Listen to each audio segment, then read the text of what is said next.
as all great pass rushers do, they change the game plan of the offense and create plays even when they themselves don't make a sack or a play directly. Here, I'm going to show you how Bradley Chubb indirectly helps with the interception that seals the game for NC State on Thursday night. The ESPN announcers correctly point out that NC State is in a Tampa 2 coverage. In a Tampa 2 coverage, the middle linebacker will turn his hips and drop to the 3 receiver side, normally.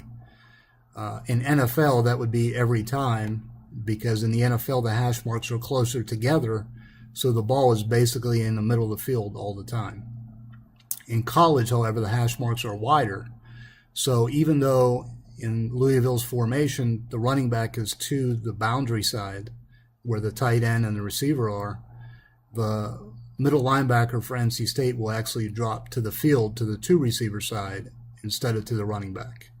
Now, normally in your pass protections, if there's a tight end and receiver to one side, the running back usually would be to the opposite side of the tight end. So the running back here for Louisville would normally be lined up on Lamar Jackson's right side, not his left. But I believe because of game planning, in order to help block Chubb, the running back for Louisville lines up to the left side of Lamar Jackson.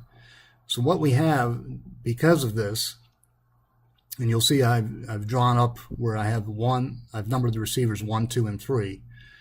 The number 3 receiver, being the running back, is in the boundary, as I explained, where the tight end is, and he becomes the check down. So he's gonna his job is to try to help out and chip the shoulder of Chubb or help out in protection if need be, and then he'll sit over the top of the ball about 5 yards deep, which is called a check down.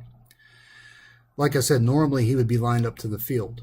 So what happens is the linebacker or nickel that's to the field for NC State, he is actually, I believe his name is Moore. I can't see the numbers real well. The black uniforms look great, but the numbers are hard to see in black sometimes. But anyway, he's lined up over the top of the number 2 receiver. His job is to just get depth at the snap of the ball and keep his eyes on the quarterback.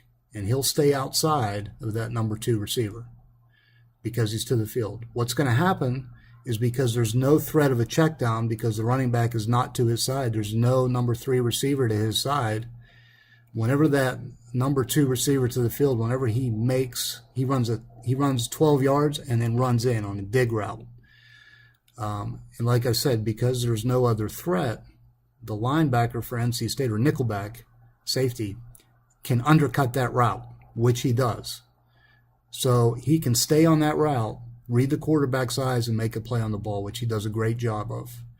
What you'll see, though, is, interestingly enough, on the other side of the ball, Jermaine Pratt is the linebacker, not the middle linebacker, but the linebacker all the way on the weak side, or the boundary side of the field. Normally, if the running back wasn't lined up to his side, he would gain more depth and sit where the tight end curls up at about 15 yards deep, I believe. But because he has the threat of the running back and he's reading the quarterback's eyes, he sees the running back, he stays a little more towards the middle of the field. Pratt does. So the running back makes him stay a little more towards the middle of the field, and then he's reading Lamar Jackson's eyes, and Lamar actually eyes down this throw. So that keeps Jermaine a little bit more to the middle of the field, and then when the throw is made, the ball is tipped, it puts him in position to make the interception and then use his obvious athletic ability to run it in for a touchdown.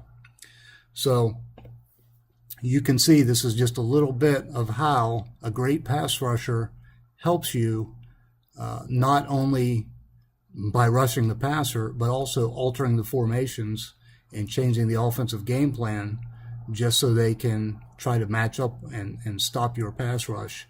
And what happens as a result is a big play for NC State.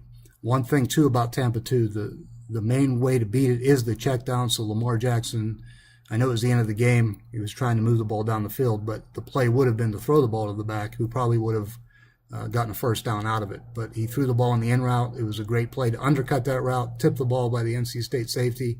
Pratt comes over from the backside, intercepts the ball, and it's to the house for State. Big win on Thursday night.